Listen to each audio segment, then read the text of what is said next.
2026년 12분의 10일 귀한 시간 날마다 하나님의 마음에 맞는 사람 되어서 큰 은혜, 큰 능력, 큰 소망 누리시는 세종명성교회 사랑하는 교우들 다 되시기를 주 예수 그리스도 이름으로 축원합니다.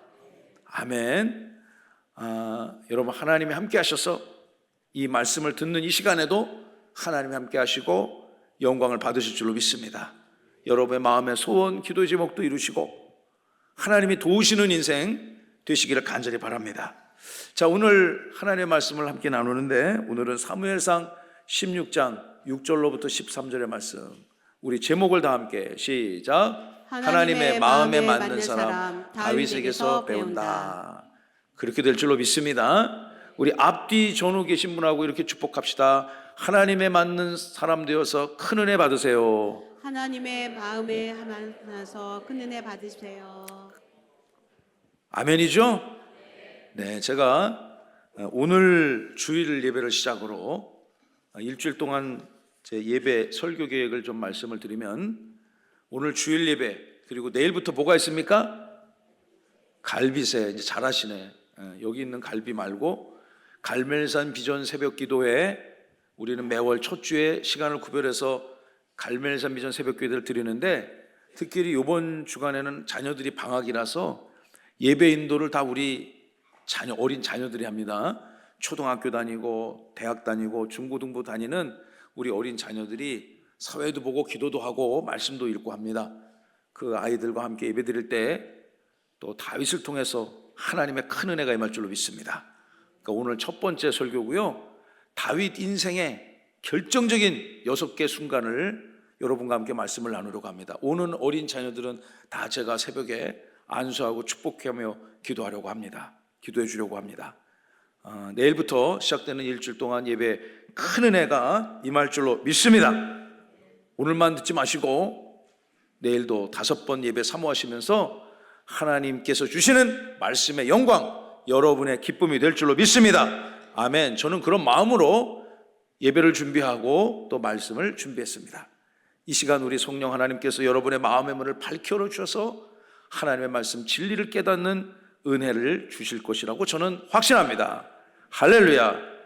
여러분, 우리 인생 살아가면서요, 날마다 하나님이 함께 하시고 또 하나님이 지키시고 도우시는 인생 누려야 되지 않겠습니까? 모든 인생마다 출발점이 있습니다. 어느 지점에서 출발하는가 중요하죠. 중요하지 않은 것 아닙니다. 그리고 또 어떤 조건을 갖추고 출발하는가, 어떻게 삶을 시작하는가 중요합니다. 그러나 그것보다 월등히 더 중요한 것이 있는데, 그것이 무엇이냐?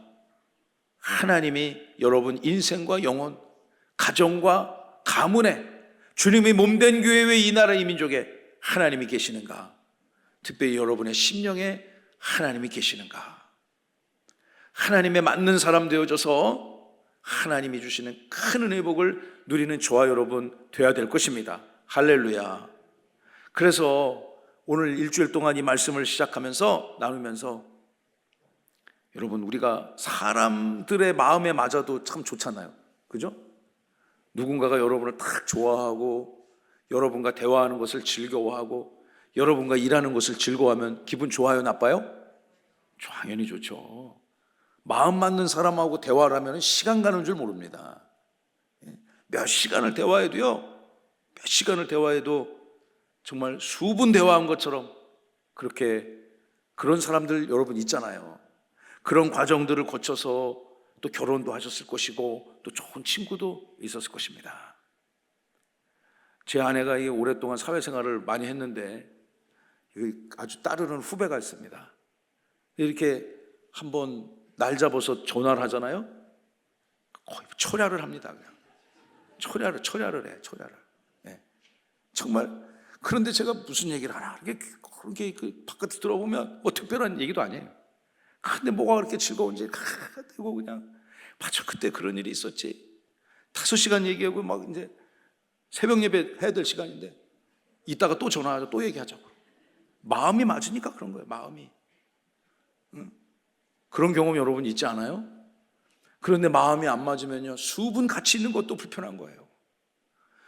이 아침 예배하는 여러분들이요, 좀 하나님과 그 마음 꼭 맞게 되시기를 간절히 소망합니다. 그 믿음으로 우리가 오늘 말씀을 듣습니다. 수많은 세월이 흘러서 신약 성경의 절반을 넘게 기록한 사도 바울이, 그가 원래 여러분과 같은 예수 믿는 사람들 너무너무 미워했던 사람이지 않습니까? 그런데 이 부활하신 주님을 만나고 난 다음에 그가 그동안 추구했던 모든 가치들을 다 버리고 예수 그리스도, 그분의 이름, 그분의 능력, 그분의 진리와 사랑을 온 열방 가운데 전하는 믿음의 전사가 되지 않았습니까?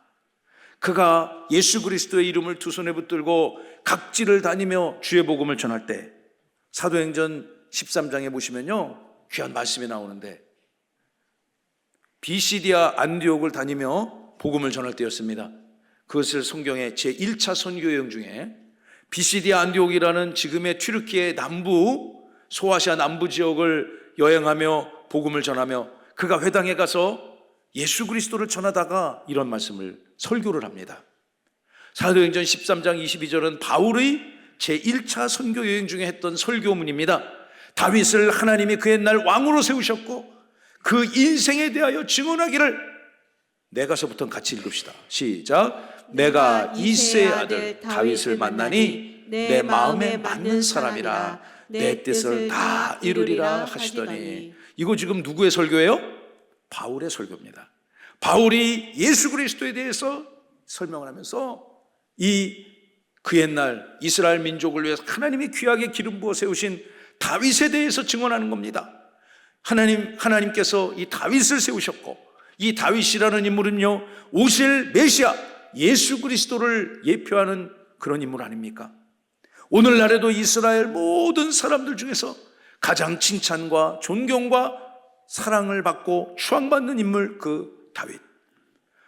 다윗은 성경에 증언하기를 그가 하나님의 마음에 꼭 맞는 사람이었고, 하나님께서 그를 증언하기를 내가 저 다윗을 통해서 나의 위대한 계획과 뜻을 이룰 것이다. 이 시대를 살아가며 오늘날 예배하는 여러분들의 예배가, 여러분의 인생이 하나님이 기뻐하시고 맞는 성도들, 여러분의 작은 인생을 통해서 하나님이 위대한 일들을 이루어 가실 줄로 믿으시기 바랍니다. 아멘. 그런 인생이 되셔야 되고, 그런 가정이 되셔야 되고, 그런 교회가, 민족이 되어야 될 줄로 믿습니다. 할렐루야. 오늘 본문 6절부터 읽었는데요, 1절부터 5절까지 말씀을 좀 이해해야 본문의 이해도가 높을 것입니다. 하나님이 이스라엘 백성을 사랑하셔서 그 민족 가운데 왕을 세우셨습니다. 이스라엘 백성들이 이제는 사사 갖고 안 되고, 우리도 다른 나라처럼 전쟁하면 맨 앞에 나가서 큰 왕 깃발을 세우고 전쟁하고 위험 있는 우리를 다스릴 왕을 달라고 백성들이 요구했습니다. 하나님께서 그들의 요구를 들으시고 왕을 주셨습니다. 그 세워주신 이스라엘의 첫 번째 왕이 누구입니까? 사울이라는 사람이었습니다. 이 사람은 이스라엘 12지파 중에서 베냐민 출신의 지파였고요, 꽤 괜찮은 사람이었습니다. 용모도 준수했고요, 아주 여러 가지 조건들이 좋았습니다. 그는 비록 소수 지파의 출신이었지만 하나님이 그를 기름 부어 세웠으니까 하나님이 그를 왕으로 만들어 주셨습니다. 사무엘이라고 하는 당대 최고의 영적 지도자 사사를 통해서 기름을 부어 세우셨고 그가 왕이 되었는데, 여러분, 그 사람이 처음에는 꽤 괜찮은 왕이었습니다. 그런데 시간이 가면 갈수록 높임을 받으셔야 될 분은 누구십니까? 여호와 하나님, 그를 기름 부어 세우신 여호와 하나님이 높임을 받아야 되는데, 안타깝게도 그가 교만하고 거만해져서 하나님을 낮추고 자기를 높이는 패역된 행위를 걸핏하면 저질렀습니다. 하나님이 그 인생을 슬퍼하셨고 그 대신에 새로운 왕을 세울 것을 사사 사무엘을 통해서 계시해 주셨습니다. 사무엘의 입장에서는 그를 기름 부어 세운 왕이 제대로 왕노릇 잘하고 하나님을 아름답게 예배하며 민족을 주께로 인도하는 귀한 사역을 감당해야 될 텐데, 하나님을 끌어내리고 자기가 존귀해지는 그 모습을 알아보며 그 두 사람 사이에 갈등도 생겼고 심히 슬퍼했습니다. 오늘 사무엘상 16장 1절에 보시면 그날의 그 상황을 이렇게 기록하고 있습니다.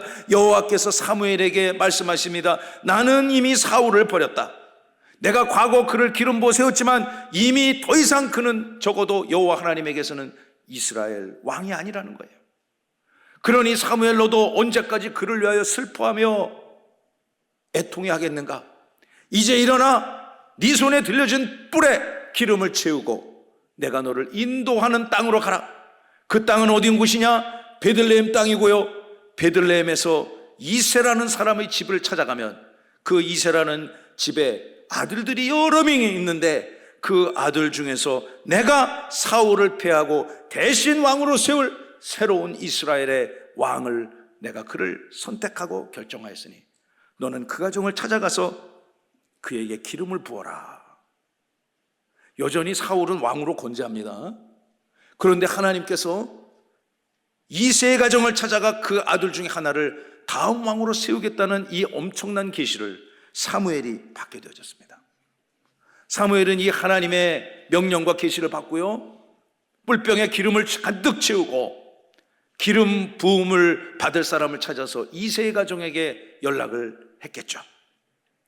베들레헴 이새의 가정은요, 아주 도시가 아닙니다. 그곳은 그때 당시에 한적한 시골 마을이었고 아무도 주목하지 않는 그 가문에, 여러분 집에 있는데 갑자기 우리 고종관 피택장로님 집에 청와대라고 하면서 전화가 와서 대통령이 일주일 있다가 2월 8일에 저녁에 귀하의 집에 가서 밥을 먹겠다. 그리고 그곳에서 예배를 드리겠다. 야, 청와대 비서실장이 전화가 왔습니다.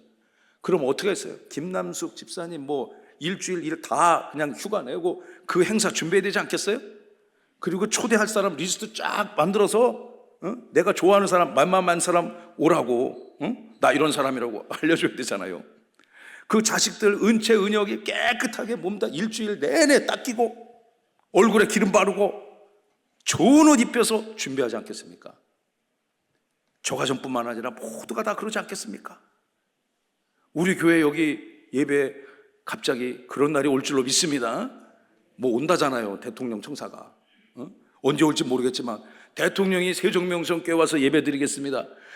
그런 연락이 안 온다는 보장이 없습니다, 여러분. 아멘 하신 분들 올해 감기도 걸리지 말지어다. 우리 심상훈 집사님이 그랬어요, 저한테. 목사님, 우리 교회는 대통령이 와서 예배하는 교회가 될 것입니다. 할렐루야. 그래서 제가 집사님이 내 믿음보다 더 큽니다. 반드시 그리 될 줄로 믿습니다. 여러분, 여기 대통령이 와서 예배 드린다 생각해 보세요. 그럼 막 청와대 경호실에서 막 혹시 뭐 이상한 거 있나 천장 다 열어보고 그럽니다. 보안 그것 때문에. 여기 앉아있는 사람 다 신원조회하고 하지 않겠습니까? 여러분, 당대 최고의 영적 지도자 사사 선지자 그 사무엘이 이새 가정 시골 마을에 온다고 소문이 나니까 막 동네 사람들이 다 도대체 이게 무슨 일인가? 왜 저 사람 집에 오는가? 왜 이곳에 오는가?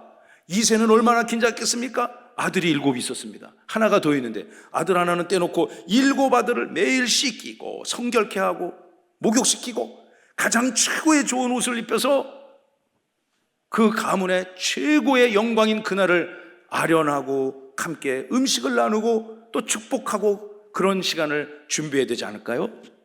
여러분 같으면 그렇게 할 것 같지 않아요? 여러분, 이새도 그런 과정을 동일하게 겪었습니다. 그리고 이 사무엘에게도 사실 엄청 부담이에요. 왜냐? 왕이 시퍼렇게 살아있잖아요. 지금 사울이 무소불위의 권력을 가지며 이스라엘을 통치하고 있는데 하나님의 뜻이 그에게 임해서 나는 저 왕 아니다, 새로운 왕을 세울 것이다. 여러분, 그런 엄청난 사명을 갖고 그 가정을 방문하는 겁니다. 사울이 알면 어떻게 되겠어요? 전부 다 대역죄인으로 죽여버려라 그러지 않겠습니까?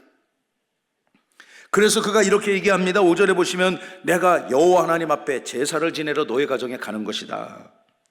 그러니 스스로 성결하게 하고 나와 함께 하나님을 예배하자.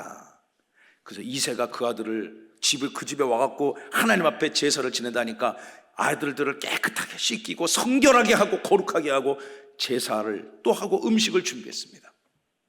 이런 환경 속에서 이제 오늘의 읽은 본문이 전개됩니다. 6절로부터 10절 첫 번째 대지를 보시면요, 여러분, 사무엘의 기준과 여호와 하나님의 기준은 다릅니다. 우리 대지를 읽어봅니다. 시작. 사무엘의 기준과 여호와 하나님의 기준은 서로 다릅니다. 여러분도 다 기준이 있잖아요. 뭐든지 모든 물건을 사든가 사람을 보고 판단하든가 할 때 그 기준이 있지 않습니까? 우리 다 모든 자녀들이 다 좋은 학교 가기를 원하고 좋은 회사 취직하기를 원하는데 거기서 다 받아주지 않습니까? 그 기준에 맞는 사람을 받아들이잖아요. 사무엘도요, 적어도 이 사람이 그 가정을 방문하는, 베들레헴을 방문하는 목적이 어디 있습니까? 차기 왕을 결정하는, 차기 왕에게 기름을 붓는 그런 엄청난 사명을 혼자만 받았어요. 이거 알면은 다 죽어. 왕정시대에 말이죠. 자기만 가슴에 품고 누구에게 말할 수 없는 그 비밀을 간직하고 차기 왕에게 기름 부으러 가는 그 자리, 얼마나 숙연되겠습니까? 얼마나 좋은 사람을 그가 결정해야 되겠습니까? 그가 이제 2세의 가정을 방문했습니다. 2세도 그렇고 2세의 아내는 기록되어 있지 않지만 그의 가족들, 아들들이 쫙 도열해 있었어요. 7 아들들이, 때 빼고 광난 그 아들들이 쫙 도열해 있습니다. 우리 사사 사무엘님께서 이 누추한 곳을 찾아주셔서 너무너무 영광입니다. 그래서 하나하나씩 좌정한 사무엘에게 아들을 보입니다. 첫 번째 아들 장남 엘리압이 딱 섰습니다. 야, 이 친구가 말이죠, 기골이 장대하고 용모가 준수하고 우리 그냥 K 한국 문화를 이끌어가는 정말 톱스타, 얼짱 스타같이 너무너무 잘생긴 거예요. 그러니까 이 사무엘이 그런 말 있잖아요. 보기 좋은 떡이 먹기도 좋다고. 마음에 쏙 들었습니다. 사무엘의 기준에 이 사울을 패하고 그를 패하고 다시 세워질 왕이라면 이세의 아들 저 엘리압 정도는 돼야 되는구나. 그 마음이 좋겠습니다. 6절의 말씀을 보시기 바랍니다. 그들이 오매 사무엘이 그 장남 엘리압을 보고 스스로 마음에 이렇게 생각합니다. 여호와의 기름 부으실 차기 왕이 바로 주님 앞에 있도다. 기준 통과했다는 얘기예요? 탈락했다는 얘기예요? 너무너무 마음에 들었어. 사무엘 기름 불병을 들고 야, 너 거기 앉아라. 기름을 붓겠다. 막 그러던 찰나에 하나님께서 그에게 또 계시를 주십니다. 그의 키와 용모라면은, 그의 압도적인 외모라면 왕이 되기에 부족함이 없다라고 판단했던 것입니다. 이것이 사무엘의 기준입니다. 사람은 이렇게 겉모습을 보지만 겉모습 여러분 봐요, 안 봐요? 보잖아요. 안 보는 사람 없어요. 그런데 하나님은 그렇지 않다는 거예요. 그것이 우리와 같은 사무엘은 그런 관점을 보지만 하나님은 6절의 말씀을 보시면 여러분 어떤 조건을 보십니까? 7절이군요. 읽어볼까요? 여호와께서 사무엘에게 이르시되 그의 용모와 키를 보지 마라. 내가 이미 그를 버렸노라. 내가 보는 것은 사람과 같지 아니하니 사람은 외모를 보거니와 여호와는 중심을 보느니라 하시더라. 이제 기름불병을 들고 엘리압의 용모에 취해가지고 기름불을 부으려고 하는 사무엘에게 하나님이 메시지를 줍니다. 스탑! 멈춰라! 아니다 이거죠. 나의 기준에는 장남 엘리압이 성에 차지 않습니다. 여호와 하나님이 보시기에는 그의 용모와 키가 중요한 것이 아니고, 나는 하나님 입장에서는 그 엘리압은 전혀 고려의 대상이 아닌 거예요. 그렇다면 하나님은 무엇을 보는가? 나는 세상 사람들과 같지 않고 세상 사람들은 외모를 보지만 나 여호와 하나님은 그 마음에 무엇을 봅니까? 중심, 헬란말 레바브, 그 마음의 중심, 마음을 본다는 거예요. 여러분 마음에 무엇이 있습니까? 세상은요 무엇을 봅니까? 사람은요 무엇을 봅니까? 그 사람의 스펙을 봅니다. 얼마나 키가 크고 잘생겼는지, 예쁜지 외모를 봅니다. 그리고 그 사람의 배경을 봅니다. 조건을 봅니다. 그 사람의 능력, 포텐셜, 성과를 봅니다. 이것이 세상의 일반적인 가치입니다. 그러나 하나님께서는 무엇을 보십니까? 그 마음의 중심에 여호와 하나님이 있는가? 그 마음의 중심에 예수 그리스도의 그 복음이 있는가? 그 마음의 중심에 성령의 역사를 가슴에 품고 있는가? 하나님을 향한 그 마음의 중심을 보시는 거죠. 이 말씀을 묵상하면서 여러분의 심령에 하나님이 계시기를, 말씀이 있기를, 성령 하나님이 역사하시기를 주 예수 그리스도의 이름으로 축원하고 축복합니다. 여러분 이렇게 가슴에 이렇게 손을 탁 대보세요. 가슴에 무엇이 있는지 한번 느껴보세요. 심장이 뛰겠죠? 여러분 영혼의 중심에 하나님이 고백되어지시기를 간절히 소망합니다. 아멘. 손 내리셔도 돼요. 제가 25, 6년 전에 제 아내와 함께 이제 유럽을 한 2주 여행을 했어요.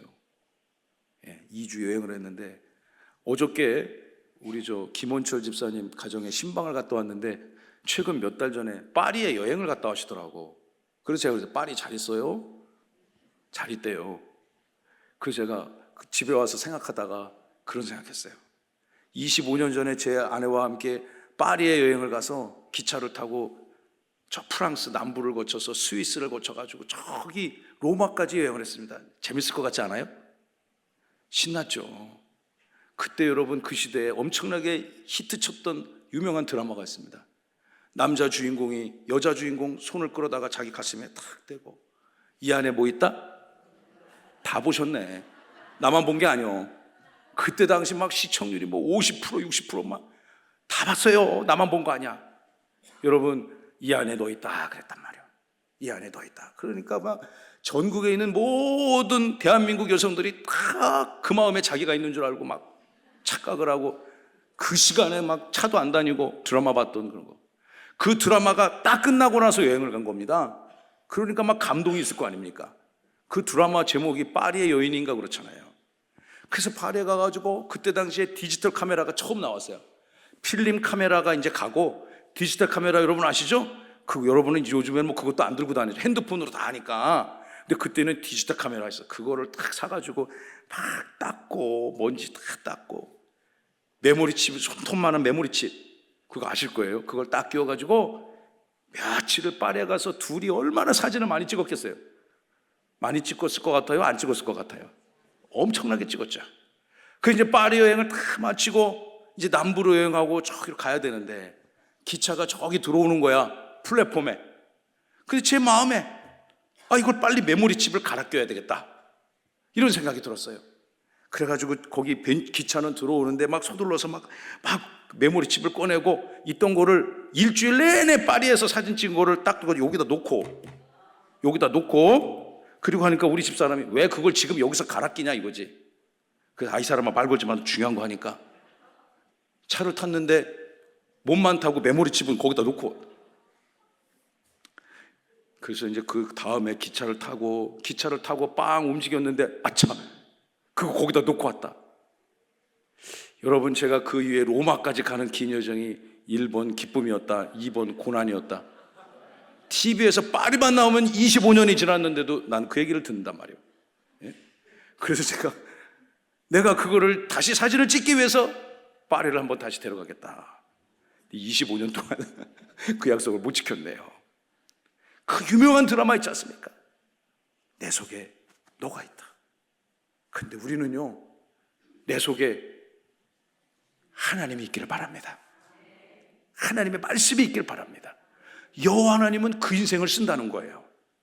하나님의 위대하신 구원 계획 가운데 하나님의 말씀을 가슴에 품은 자를 하나님이 선택하시고 구원하시고 그를 통해 하나님의 원대하신 계획을 이루신다는 겁니다. 하나님께서 우리 사무엘이 딱 보니까 엘리압 갖고 취했는데 아니라는 거예요. 통과. 둘째 아들 아비나답이 나니까 아비나답도 범상치가 않아요.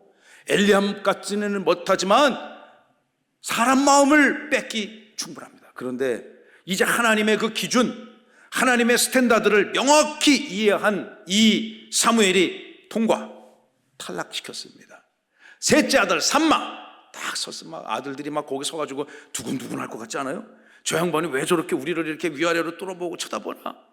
그 사무엘은 그 이세의 아들 중에서 있는 그 하나 아들에게 기름을 부어 자기 왕으로 세운다는 그 미션을 갖고 왔으니까 얼마나 뚫어지게 쳐다봤겠습니까?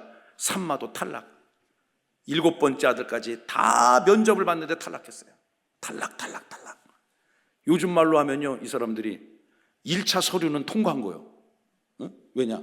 아버지의 후광으로 이세의 아들 중에 하나라는 걸로 1차 서류 전형은 통과했는데 2차 심층 면접에서 다 떨어진 거예요. 저는 그걸 그렇게 해석을 했어요.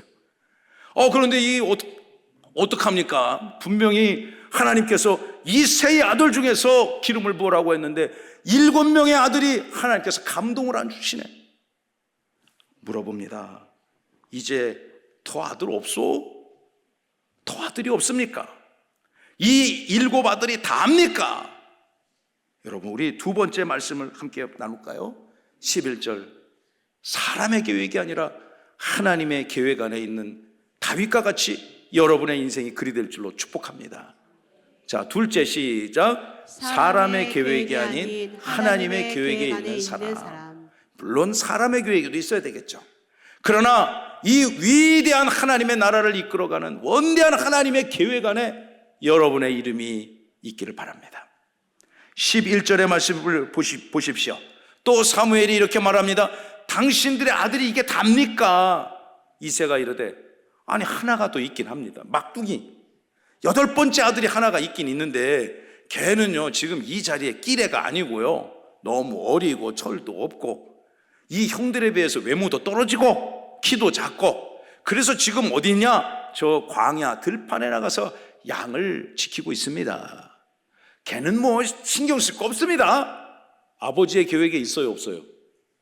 아버지의 계획에는 없어. 다윗이 그 어지간하면 말이죠 그 집안에 엄청난 손님이 왔는데 말이죠 그 손님 앞에 인사라도 한번 하고 눈이라도 마주칠 그 기회조차도 아버지는 안 준 겁니다. 아버지가 그 이새라는 아버지가 사무엘이라고 하는 그 대손님을 맞이하면서 그의 계획에 자기가 낳은 막내 아들을 누락시켰습니다. 고의적으로 실수로 야 걔 오라고 그랬는데 왜 안 왔냐? 그게 아닙니다. 이새의 계획에는 아버지의 플랜에는 그 아들은 없었습니다. 사무엘이 그 얘기를 듣고요 그러지 말고 반드시 지금 빨리 사람을 보내서 그를 데려오라는 겁니다. 그 막내 아들이 내가 여기 오기까지는 내가 절대로 식사를 하지 않겠습니다. 제사를 지내지 않겠습니다. 여러분 그 꽤 긴 시간 이새가 그 얘기를 듣고 빨리 사람을 보내가지고 그 막내 데리고 와라 이거지. 그런데 여러분 이 막내가 지금 어디 있습니까? 광야에서 목동하고 있습니다. 아버지의 다른 형제들은 자기 7형들은 전부 다 때 빼고 광내고 일주일 내내 성결하게 하고 그 현장에 있는데 이 막내 아들은요 저 멀리서 혼자 목양을 하고 있습니다. 굉장히 차별되어 하고 있는 거죠. 그런데 이 아들은 그 아버지가 준 그 사명, 야 우리 집안에 큰 손님이 있으니까 누군가 또 이거는 목양을 해야 되니까 네가 해라. 제가 여러분 그 중앙아시아 여러 선교지를 다녀보니까요 거기는 다 목양이 주업입니다. 목축이. 그런데 이 남자아이들은 거의 거짓말을 좀 과장을 보탠다면 걸음마만 뛰면 말 타는 것을 배운답니다. 걸음마만 떼면 나귀를 다루는 법을 배운대요. 왜냐하면 그걸 타고 다니면서 신속하게 움직이며 소양염소를 광야에서 쳐야 되니까요. 능수능란하게 목양을 합니다. 저도 한번 해봤는데 나귀 타고 다니니까 난 무서워서 못하겠더라고 나는. 그리고 저는요 목동이라고 지팡이를 들어도 양과 염소들이 무시하고 내 말을 듣질 않아. 개무시 당해. 양무시. 양들이 날 무시하더라. 그 눈빛에 그 양들의 눈빛에 초보네. 뭐 그런 무시하는 게 막 느껴져요. 그런데 그 조그만 어린 아이들이 휘파람만 쫙 불면요 양 소염소들이 일사불란하게 움직이는 걸 제가 현장에서 봤습니다. 다음 주에 그 현장에서 일하는 아까 좋은 선교사님 모셔가지고 저녁 예배 드리니까 다 나오셔서 은혜 받으시기를 소망합니다.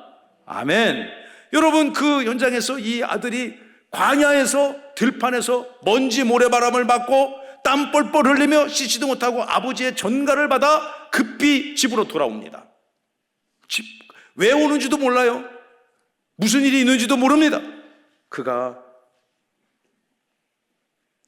아버지의 집 앞에 그리고 그 엄청난 손님 앞에 딱 섰을 때 다윗이 여러분 알았을까요? 자기가 기름 부음을 받을 것이라는 걸 알았을까요?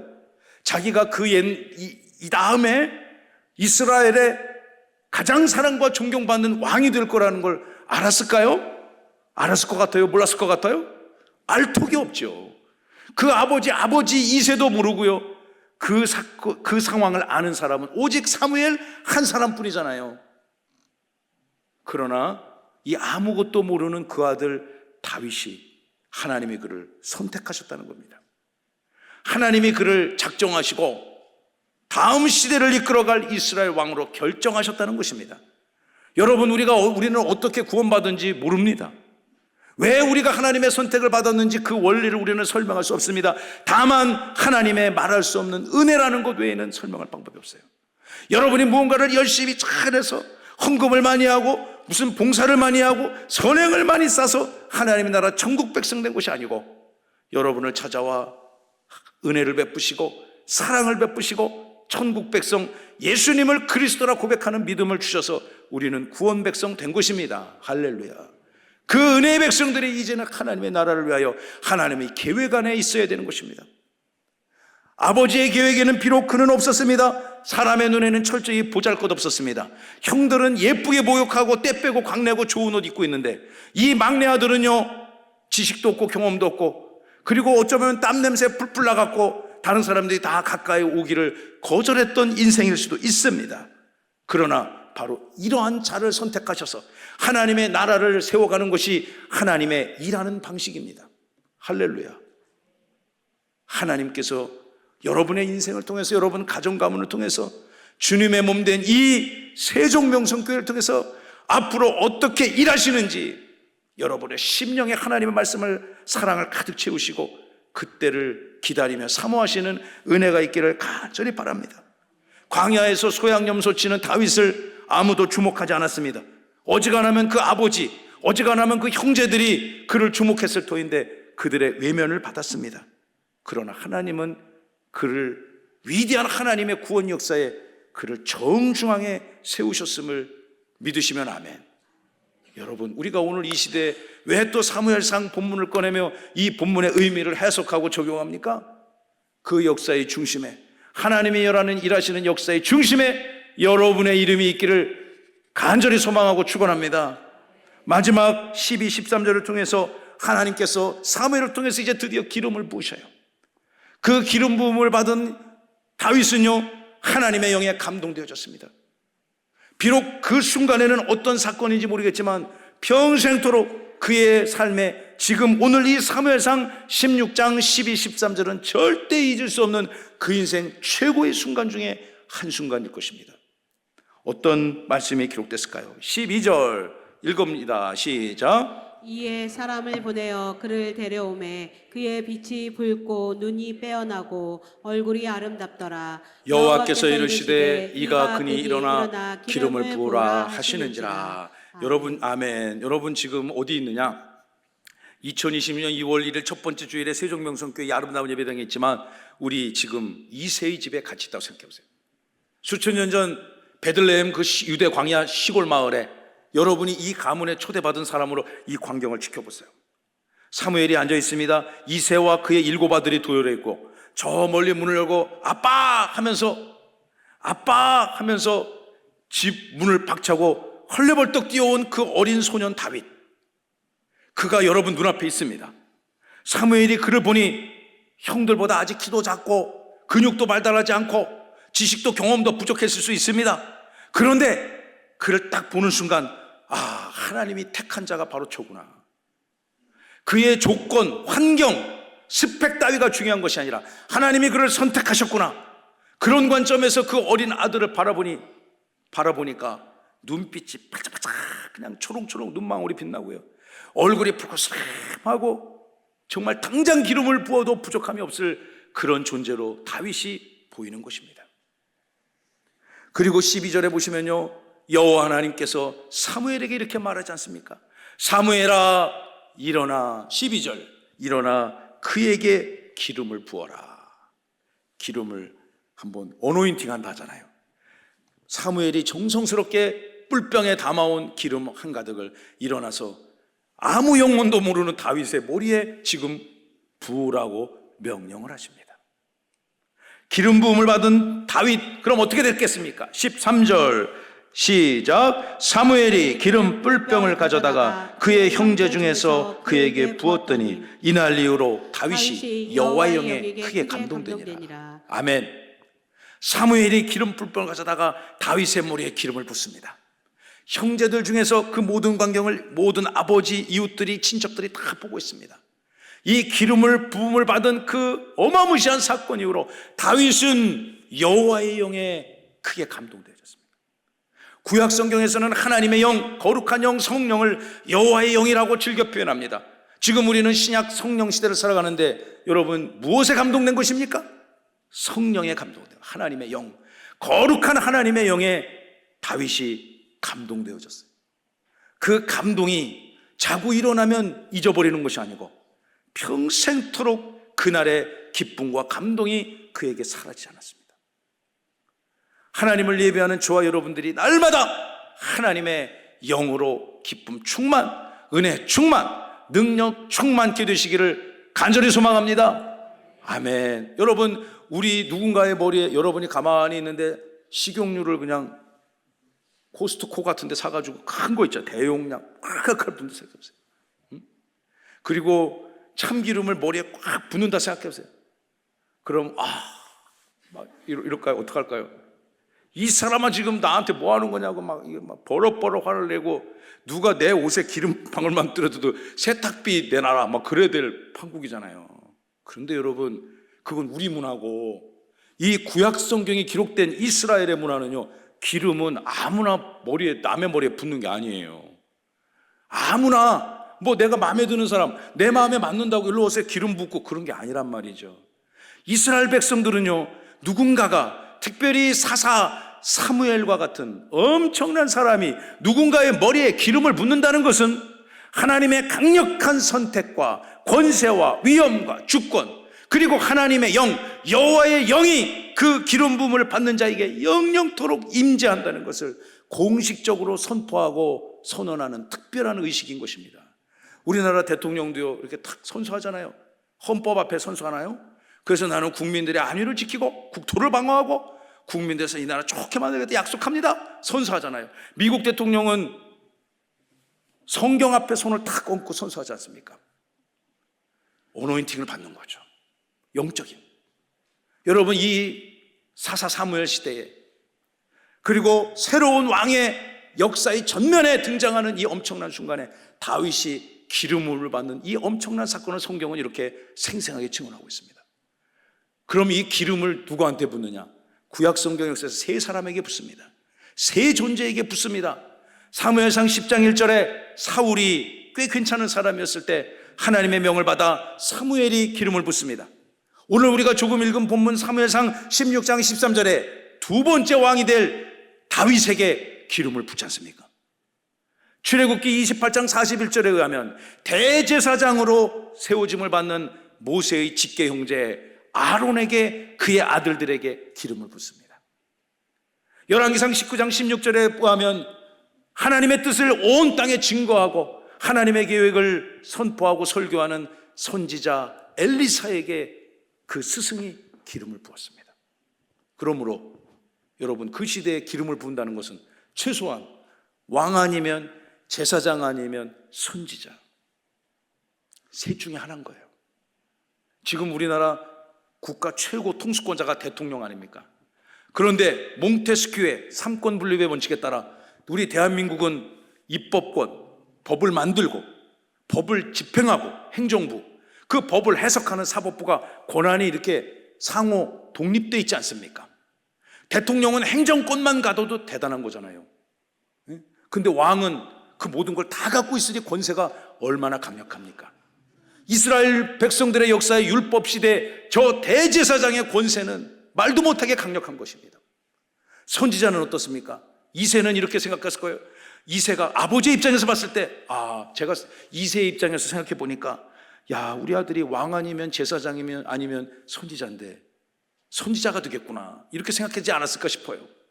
고생 제일로 많이 하는 선지자. 왜냐하면 왕은 이미 있잖아요.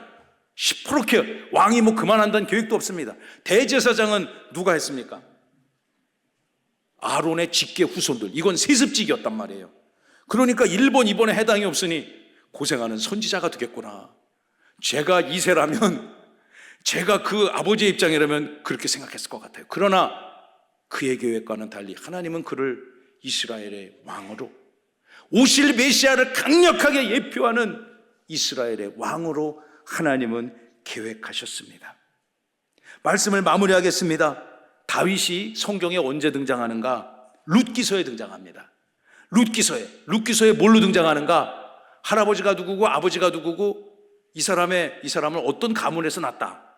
이렇게 그의 이름이 딱 룻기서 4장 후반부에 보면 기록이 되어 있는데요, 실제 다윗이라는 인물을 소개하고 그날의 사건과 상황을 설명하며 그 의미를 강론하고 기록한 것은 오늘 본문이 최초로 그 유명한 다윗이 성경에 처음 등장하는 사건입니다.